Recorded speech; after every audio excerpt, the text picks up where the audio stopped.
Élu, je vais te dire quelque chose que personne n'a osé te dire encore. Quelque chose que tu ressens dans les silences, dans ces nuits où tu te retournes dans ton lit et où tu ne sais même pas pourquoi tes yeux sont mouillés. Tu pleures sans raison apparente. Tu te sens seul au milieu des foules, incompris même par ceux qui prétendent te connaître.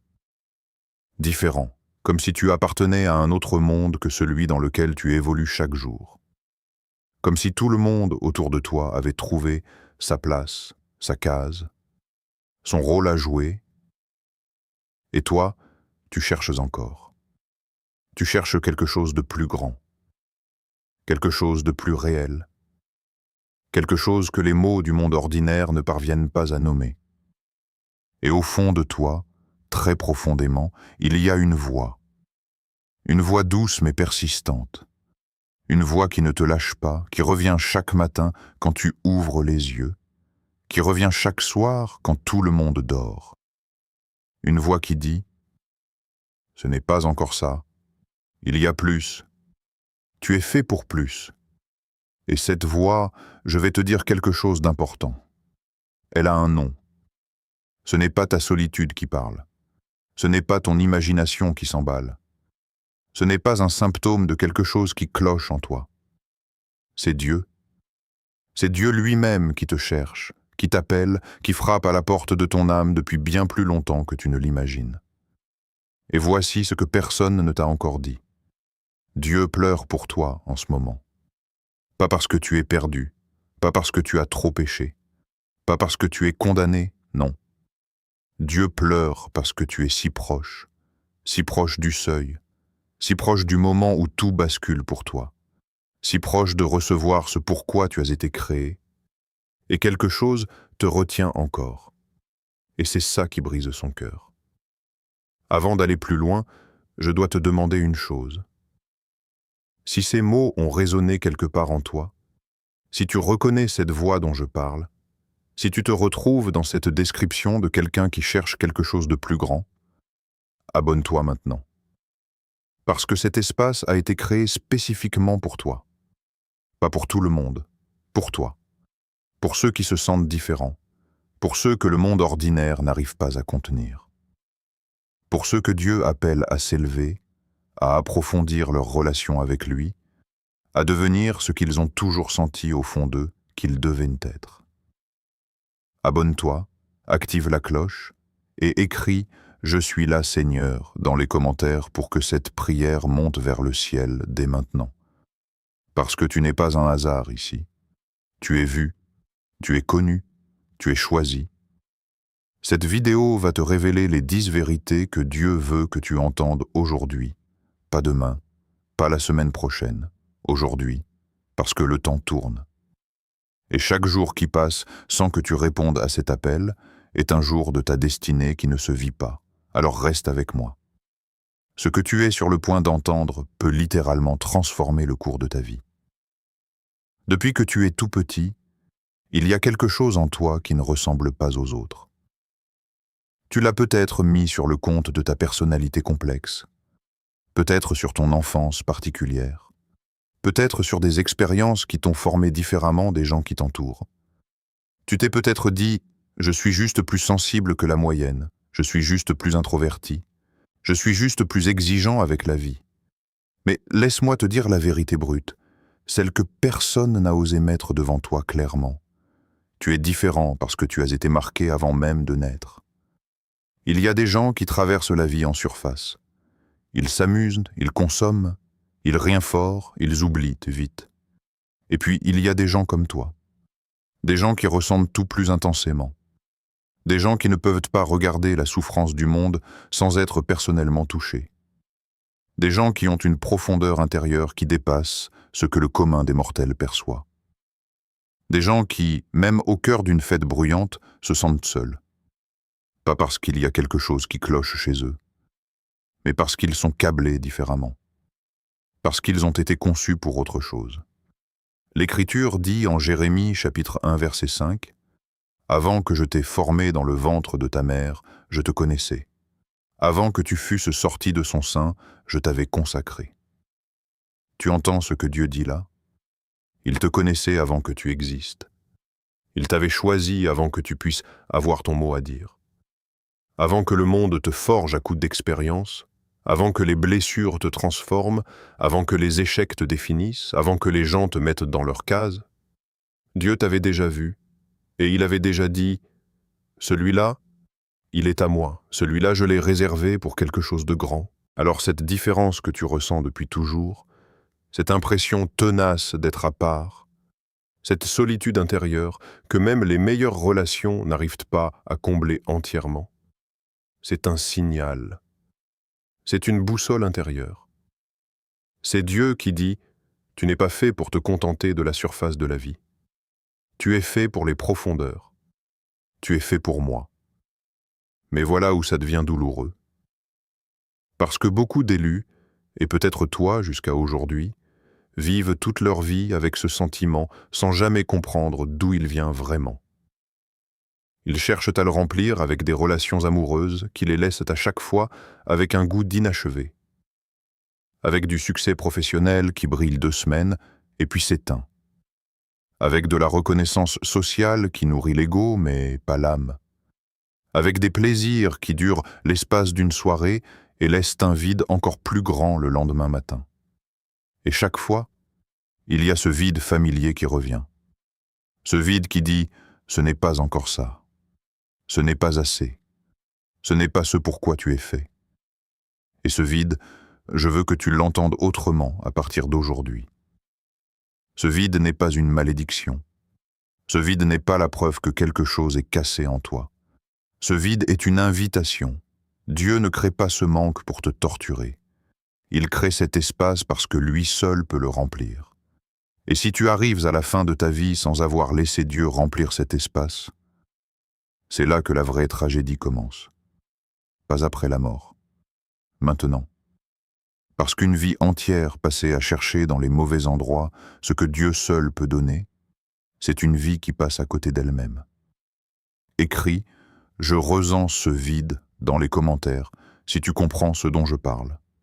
Si ce que je décris fait écho à quelque chose de réel en toi. Parce que reconnaître ce vide, c'est déjà un acte de courage. C'est déjà le début de quelque chose de grand. Et Dieu voit ce que tu viens d'écrire. Il voit ton cœur. Et quelque chose en lui sourit, parce que tu commences enfin à te réveiller. Maintenant, je veux te parler de quelque chose qui va peut-être te surprendre.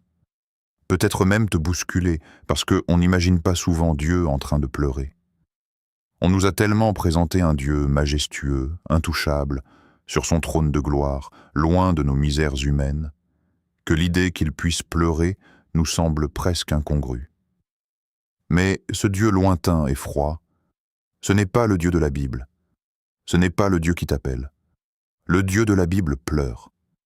Jésus, qui est Dieu fait chair, qui est Dieu qui a choisi de descendre dans la condition humaine pour te rejoindre là où tu es, Jésus a pleuré. L'évangile de Jean au chapitre 11, verset 35 dit simplement, en 2 mots parmi les plus puissants de toute l'Écriture, Jésus pleura. 2 mots, Dieu qui pleure. Si Dieu pleure, c'est que Dieu ressent. Et si Dieu ressent, c'est que tu comptes pour lui d'une façon qui dépasse tout ce que tu pourrais te représenter. Alors pourquoi Dieu pleure-t-il pour toi aujourd'hui? Pas parce que tu es perdu sans espoir, pas parce que tu es condamné à l'échec spirituel, pas parce que tu as commis des erreurs irrécupérables. Non, Dieu pleure pour toi parce que tu es si proche, si incroyablement proche du seuil de ta transformation, si proche du moment où tout bascule dans ta vie, et quelque chose te retient encore. Et cette proximité sans franchissement, c'est ce qui brise le cœur de Dieu. Imagine quelqu'un qui a passé des années dans le désert, qui a marché sous un soleil de plomb, qui a souffert de la soif, qui s'est effondré, qui s'est relevé encore et encore avec des genoux qui saignent, et qui arrive enfin aux portes de la terre promise. Il peut la voir de là où il est. Il sent l'air changer autour de lui. Il sent la fraîcheur qui se dégage de l'autre côté. Il voit les couleurs différentes. Et là, au moment crucial, il s'arrête. Il hésite. Une peur ancienne remonte. Il fait demi-tour et retourne dans le désert qu'il connaît. C'est ça qui brise le cœur de Dieu. Pas ta chute, pas tes péchés passés, pas tes doutes ou tes questions. Ce qui brise le cœur de Dieu, c'est quand tu arrives au bord de ton déploiement, au bord de ta vraie rencontre avec lui, au bord de la vie que tu es censé vivre, et que tu recules, parce que ça fait plus mal que s'il ne t'avait jamais vu approcher. Peut-être que tu recules à cause de la peur. La peur de ce que les autres vont penser si tu changes vraiment. La peur de devoir abandonner certaines habitudes, certains milieux, certaines versions de toi-même qui te définissent socialement. La peur de te retrouver encore plus seul si tu prends ce chemin vers Dieu. Peut-être que tu recules à cause d'une blessure ancienne, parce qu'on t'a déjà blessé au nom de Dieu, parce que la religion t'a rejeté quand tu aurais eu besoin d'être accueilli, parce que tu as prié avec toutes tes forces et que tu n'as pas vu de réponse visible et que tu en as conclu que soit Dieu n'existe pas, soit il ne se soucie pas de toi. Mais laisse-moi te dire ceci avec toute la conviction que j'ai. Dieu n'est pas la religion. Dieu n'est pas les hommes imparfaits qui parlent parfois en son nom et qui te blessent. Dieu est la source. Et la source est encore pure. Et la source est patient. Et la source te regarde en ce moment avec des yeux qui ne contiennent aucun reproche, seulement un amour immense et une invitation urgente. Tape « Je veux te rencontrer, Seigneur » dans les commentaires, si tu sens que ce moment est le tien.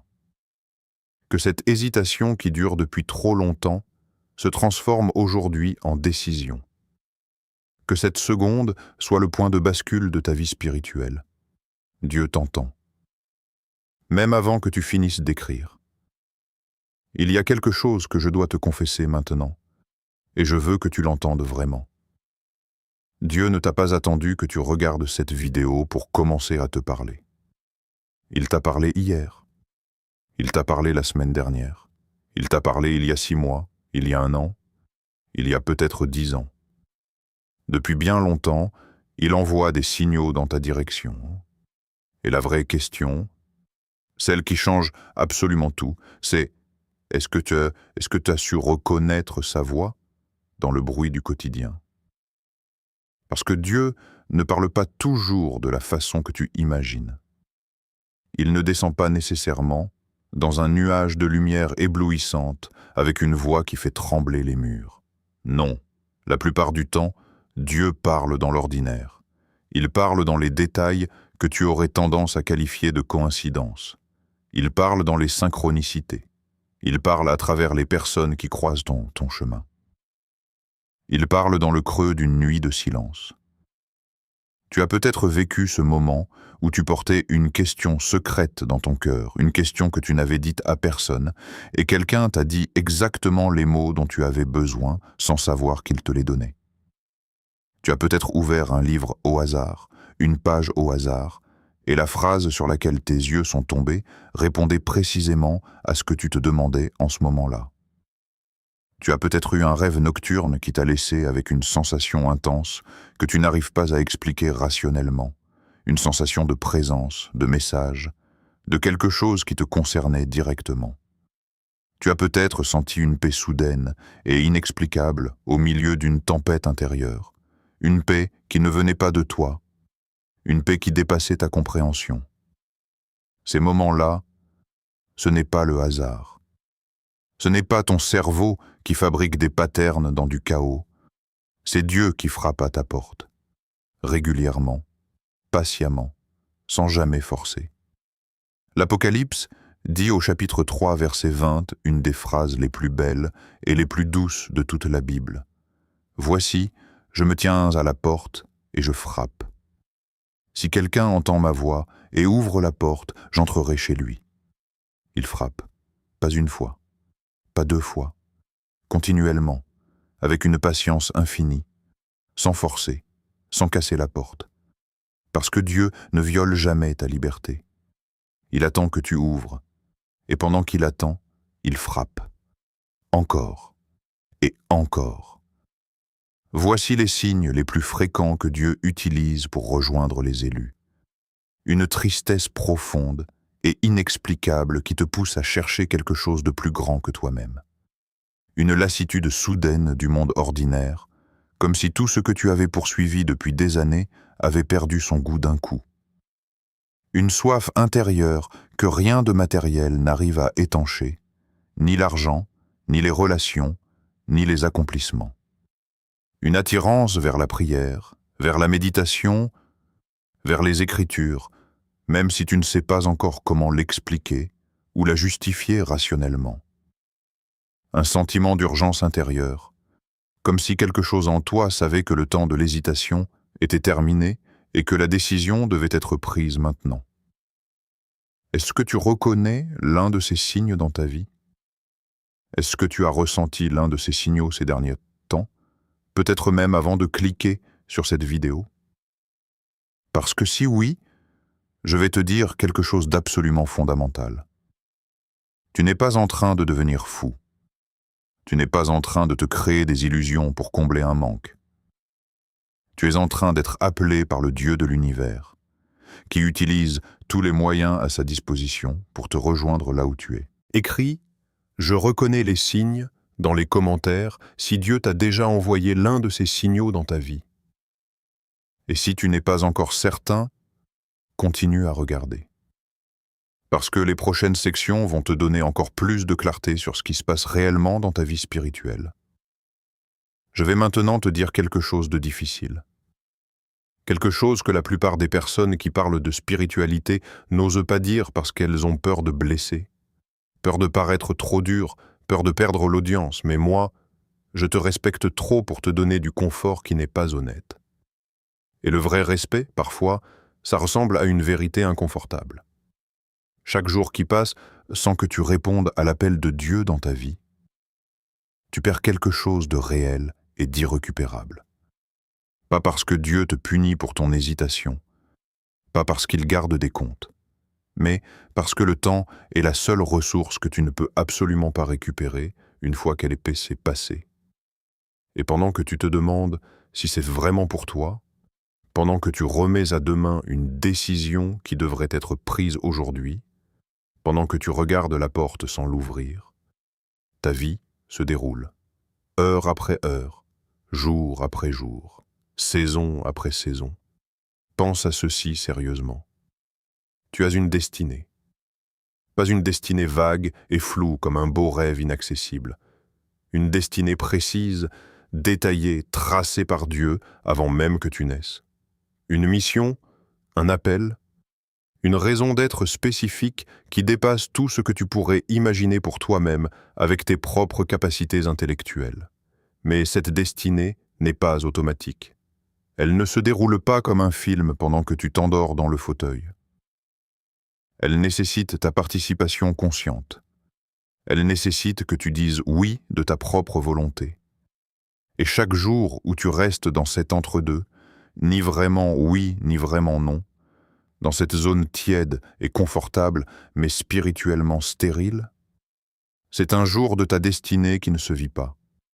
Ce sont des personnes que tu devais toucher par ta présence ou ton témoignage que tu n'as pas touché. Ce sont des prières que tu devais porter pour d'autres que tu n'as pas portées.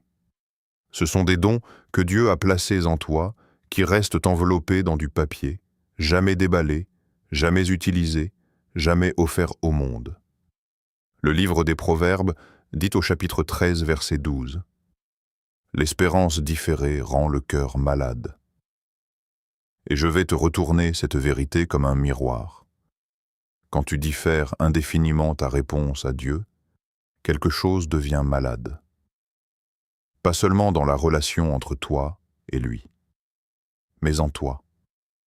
Cette attente sans décision, cette proximité sans franchissement, cette vie à la lisière de ta destinée sans y entrer, ça produit une douleur sourde, une frustration inexplicable, un sentiment permanent d'avoir raté quelque chose sans savoir exactement quoi. Et il y a aussi quelque chose de plus concret dont personne ne te parle.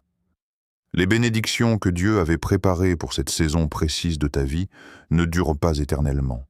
Pas parce que Dieu est mesquin, mais parce que chaque saison a ses fruits. et que si tu n'es pas dans le jardin au bon moment avec les bons outils, tu regardes la récolte pourrir sur place. Il y a des portes qui s'ouvrent dans des fenêtres temporelles précises, des connexions qui arrivent au bon moment, des opportunités spirituelles qui correspondent à un moment donné de ta croissance. Tape « Je ne veux plus attendre » dans les commentaires si tu sens que quelque chose en toi est prêt à se lever, prêt à arrêter de regarder et à commencer à avancer. Parce que ce que tu viens de ressentir en lisant ces mots, cette urgence intérieure, ce n'est pas de l'émotion passagère. C'est l'Esprit de Dieu qui travaille en toi en ce moment même. Et l'Esprit Saint, quand il travaille, on ne l'arrête pas. On l'accueille. Maintenant, je veux aller dans les profondeurs avec toi, dans ces endroits que tu ne montres à personne, dans ces chambres intérieures que tu as fermées à clé il y a longtemps parce que ça faisait trop mal de les laisser ouvertes. Parce que si tu es encore là, si tu as regardé jusqu'ici, c'est que quelque chose en toi cherche vraiment. Et les vrais chercheurs méritent des réponses vraies, pas des réponses qui font juste du bien à entendre. Il y a souvent, entre Dieu et ceux qui l'appellent, une blessure. Une blessure que tu ne vois peut-être pas toi-même parce qu'elle est là depuis si longtemps qu'elle fait partie du paysage intérieur. Elle est invisible à l'œil nu mais profondément présente dans l'âme, dans les choix, dans la façon dont tu réagis quand quelqu'un parle de Dieu, dans la résistance subtile que tu ressens quand tu essaies de t'approcher. Cette blessure prend 1000 visages différents. Parfois, c'est la prière sans réponse visible. Tu as supplié Dieu pour quelque chose d'important.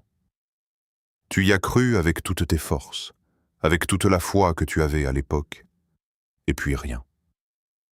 Ou pire, l'inverse exact de ce que tu avais demandé s'est produit. Et quelque part, sans te l'avouer complètement, tu en as tiré une conclusion. Soit Dieu n'existe pas réellement, soit il n'a rien à faire de moi en particulier. Et tu as bâti un mur qui te protège de la déception de croire à nouveau. Parfois, c'est une blessure faite par les hommes qui parlaient au nom de Dieu. Un pasteur, un prêtre, un leader spirituel qui t'a trahi ou utilisé. Une église qui t'a jugé, exclu, regardé de haut au moment précis où tu avais besoin d'être accueilli sans condition. Une communauté religieuse qui t'a montré plus de règles que de grâce, plus de condamnation que d'amour. Et tu as fusionné l'institution blessante avec Dieu lui-même, et tu t'es éloigné des deux en même temps. Ce qui est parfaitement compréhensible humainement, mais qui te prive de quelque chose d'essentiel. Parfois, c'est la blessure de la honte. Tu connais ce que tu as fait dans tes moments les plus sombres. Tu te souviens de tes nuits les moins glorieuses, de tes choix que tu voudrais effacer, des parties de toi que tu ne montrerais à personne. Et tu te dis intérieurement, sans jamais le formuler à voix haute, « Quelqu'un comme moi ne peut pas vraiment aller vers Dieu. Je suis trop abîmé, trop souillé, trop loin. Dieu est pour les gens bien, pas pour moi. Laisse-moi te raconter quelque chose. » David était un roi, un meurtrier prémédité et un adultère. Et pourtant, la Bible l'appelle encore et encore l'homme selon le cœur de Dieu. Pierre a renié Jésus 3 fois publiquement, dans la nuit même où Jésus en avait le plus besoin. Et pourtant, Jésus s'est retourné, l'a regardé dans les yeux, et lui a dit ensuite « Sur cette pierre, je bâtirai mon Église. » Paul avait activement participé à l'arrestation et à l'exécution de chrétiens. Et pourtant, il est devenu le plus grand apôtre de l'histoire, l'auteur de la moitié du Nouveau Testament. Dieu n'est pas rebuté par ton passé. Dieu est attiré vers ton potentiel. Et ton potentiel, il le voit avec une clarté absolue même quand toi tu ne peux pas encore te l'imaginer. Écris « Guéris ma blessure Seigneur » dans les commentaires et laisse ces mots monter comme une prière sincère. Parce que la reconnaissance de la blessure, c'est déjà le début de la guérison. Et Dieu reçoit la prière que tu n'as pas encore la force de formuler à voix haute. Je veux maintenant te transporter quelque part que tes yeux physiques ne peuvent pas voir. Je veux t'emmener dans une réalité que l'Écriture décrit mais que nous visualisons rarement, parce que nous sommes tellement ancrés dans le monde visible que nous oublions qu'il existe une dimension parallèle à la nôtre, plus réelle que tout ce que nous touchons, dans laquelle nos décisions produisent des effets immédiats et concrets. Luc chapitre 15, verset 7, dit quelque chose qui devrait littéralement te couper le souffle si tu le reçois vraiment. Je vous dis qu'il y aura ainsi plus de joie dans le ciel pour un seul pécheur qui se repent, que pour 99 justes qui n'ont pas besoin de repentance. Plus de joie dans le ciel, pas une joie discrète, pas un soupir de soulagement tranquille, une joie explosive, une fête, une célébration qui dépasse tout ce que nous pourrions organiser ici-bas. Imagine concrètement ce qui se passe au moment où toi, là où tu es, dans ta chambre, dans ta voiture, dans cette pièce, tu prends ta décision. Pas une décision de façade, une vraie décision de tout ton être. Tu décides de ne plus fuir. Tu décides de t'approcher de Dieu avec tout ce que tu es, avec tout ce que tu n'es pas encore, avec toutes tes questions sans réponse et toutes tes blessures non cicatrisées. À ce moment précis, quelque chose se déplace dans une dimension que tes yeux physiques ne perçoivent pas encore. Les anges se lèvent. Il y a un mouvement dans le ciel qui ressemble à une célébration, parce qu'une âme qui était perdue dans le désert vient d'être retrouvée. Parce qu'un élu qui dormait depuis trop longtemps vient enfin de se réveiller. Parce qu'un fils ou une fille qui errait dans un pays lointain vient de se lever pour rentrer à la maison du Père. Et le Père, comme dans la parabole du fils prodigue au chapitre 15 de Luc, le Père court. Il ne attend pas calmement dans son fauteuil. Il ne marche pas dignement à ta rencontre. Il court. Parce qu'il t'a vu de loin. Parce qu'il t'attendait. Parce que pendant tout le temps où tu étais loin, il regardait au loin sur le chemin en espérant te voir apparaître à l'horizon. Et ta chaise, à sa table, n'a jamais été donnée à quelqu'un d'autre. Elle existe. Elle t'appartient. Elle porte ton nom gravé dessus depuis avant ta naissance. Ce moment, cette décision, elle ne concerne pas uniquement toi et ta vie personnelle. Elle a des répercussions dans le spirituel qui dépassent ta seule existence. Elle déplace des choses dans des dimensions invisibles. Elle ouvre des portes que tu ne verras peut-être que plus tard. Elle enclenche un processus de transformation qui va toucher non seulement ton destin, mais celui de tes enfants, de ta famille, de personnes que tu n'as pas encore rencontrées et qui attendent quelque chose que toi seul peux leur apporter. Tu es beaucoup plus important que tu ne le crois. Ta décision est beaucoup plus grande que tu ne l'imagines. Et le ciel, en ce moment, te regarde avec une intensité et un amour que les mots humains ne peuvent pas contenir. Tape « Je reviens Père » dans les commentaires si tu sens dans ton cœur que tu es prêt à faire ce chemin. Ne laisse pas ce sentiment passer sans l'ancrer par un geste, même petit. Parce que chaque transformation commence par un premier pas. Et ces deux mots peuvent être le tien. Tout ce que nous avons dit jusqu'ici, tout ce qui se réveille en toi pendant que tu regardes cette vidéo, ça demande un ancrage dans le réel. Ça demande des outils concrets.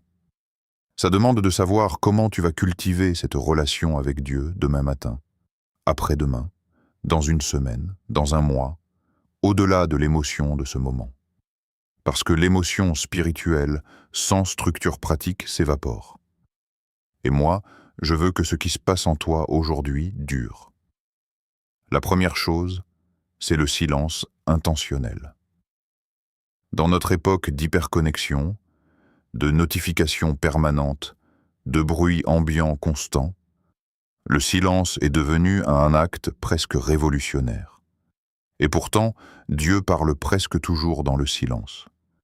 Le prophète Élie, dans le premier livre des rois, au chapitre 19, a cherché Dieu dans le vent violent qui déchirait les montagnes. Dieu n'était pas dans le vent. Il a cherché dans le tremblement de terre puissant. Dieu n'était pas dans le tremblement. Il a cherché dans le feu dévastateur. Dieu n'était pas dans le feu. Et puis, après tout ce fracas, il y avait une voix douce et subtile. Une voix qui ne pouvait être entendue que dans un silence profond. Commence par 5 minutes par jour. Juste 5. Avant de toucher ton téléphone le matin. Avant que le bruit du monde commence. Pose tout. Ferme les yeux. Assieds-toi ou mets-toi à genoux si tu le sens. Et sois simplement présent. Présent à toi-même et présent à Dieu. Ne cherche pas à produire quelque chose. Ne cherche pas à entendre une voix tonitruante. Sois juste là. Et observe ce qui arrive sur la durée de plusieurs jours. La deuxième chose, c'est la parole de Dieu. La Bible n'est pas un recueil de règles morales ou un manuel religieux poussiéreux. C'est une lettre d'amour adressée personnellement à toi, écrite sur des millénaires, qui parle à ta situation précise si tu l'approches avec le bon état de cœur. Commence par les psaumes si tu cherches de la consolation. Commence par l'évangile de Jean si tu veux rencontrer Jésus. Lis lentement. Lis avec la question suivante en tête. Dieu, qu'est-ce que tu veux me dire à travers ces mots aujourd'hui? La troisième chose, c'est la prière comme conversation vivante, pas comme monologue de demande. Beaucoup de gens prient comme s'ils envoyaient une liste de courses à Dieu, mais la prière que Dieu désire, c'est une conversation à deux sens. Tu parles, tu lui dis ce qui se passe vraiment dans ton cœur sans te censurer, et puis tu te tais et tu écoutes. Dans cette écoute active, il y a des impressions intérieures, des paix soudaines, des versets qui reviennent spontanément à ta mémoire, des images, des pensées qui ne semblent pas venir de toi. Tout ça fait partie du langage de Dieu avec toi. La quatrième chose, et c'est crucial, c'est la communauté. Tu ne peux pas faire ce voyage seul, parce que tu n'as pas été conçu pour ça. Tu as besoin de 2 ou 3 personnes qui cherchent vraiment, qui peuvent te prier avec toi, qui peuvent te tenir dans les moments où tu doutes.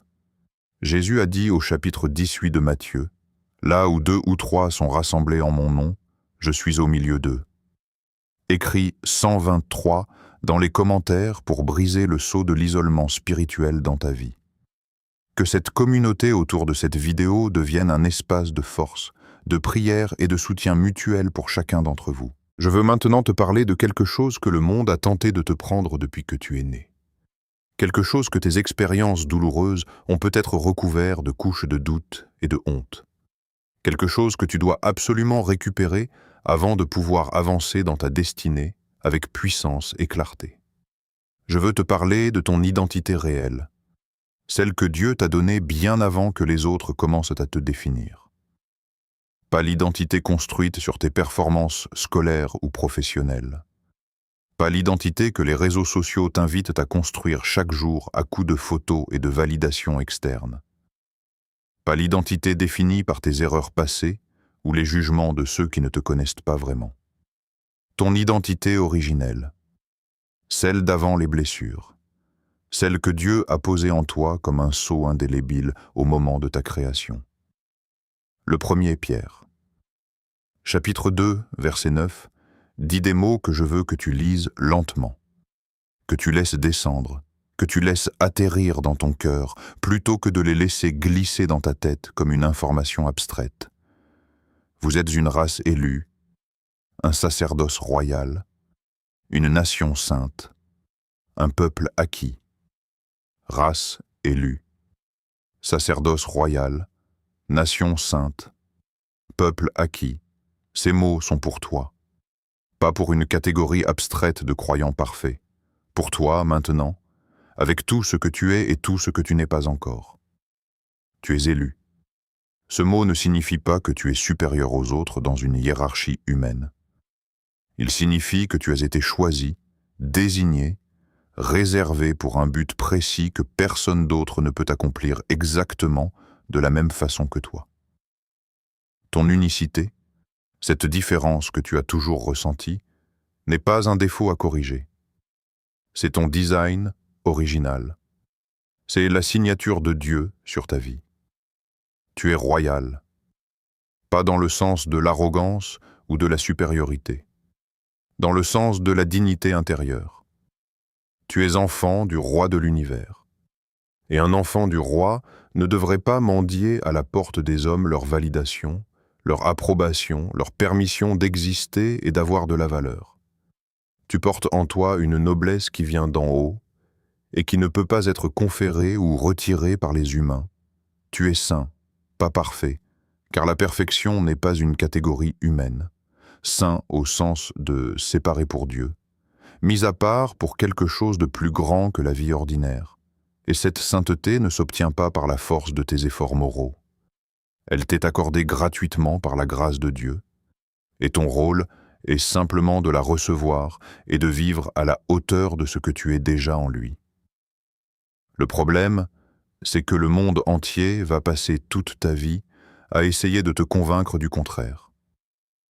Systématiquement, quotidiennement, à travers les comparaisons, les rejets, les échecs, les voix de ceux qui projettent leurs propres limites sur toi.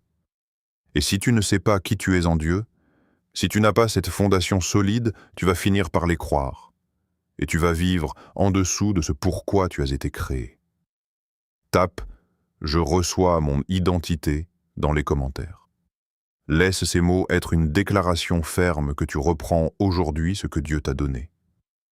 Que tu refuses de continuer à vivre en dessous de ta véritable identité. Que tu commences à te voir avec les yeux de celui qui t'a créé. Nous sommes arrivés au moment le plus important de tout ce que tu as regardé aujourd'hui. Le moment où les mots doivent se transformer en quelque chose de réel dans ta vie. Le moment où l'émotion doit devenir décision. Le moment où la connaissance doit devenir engagement. Parce que toute l'information du monde, toute la beauté du monde, tous les messages inspirants du monde ne valent absolument rien sans une décision qui change quelque chose dans le cours de ta vie. J'ai parlé pendant tout ce temps. J'ai essayé de nommer des choses que tu ressens depuis longtemps. J'ai essayé d'ouvrir des portes dans ton cœur. J'ai essayé de te montrer la réalité de ce qui se joue en toi et autour de toi, à une échelle que tu n'avais peut-être pas encore vue aussi clairement. Mais maintenant, c'est à toi. Parce que Dieu ne fera pas ce pas à ta place. Il t'a tout donné. Il a envoyé son Fils. Il t'a envoyé cette vidéo. Il t'a parlé à travers ces mots. Et maintenant, il attend. Il attend que tu fasses le seul mouvement qu'il ne peut pas faire à ta place. Dire oui. Jésus, dans l'évangile de Jean, dit au chapitre 14, verset 6, « Je suis le chemin, la vérité et la vie. » Il est le chemin.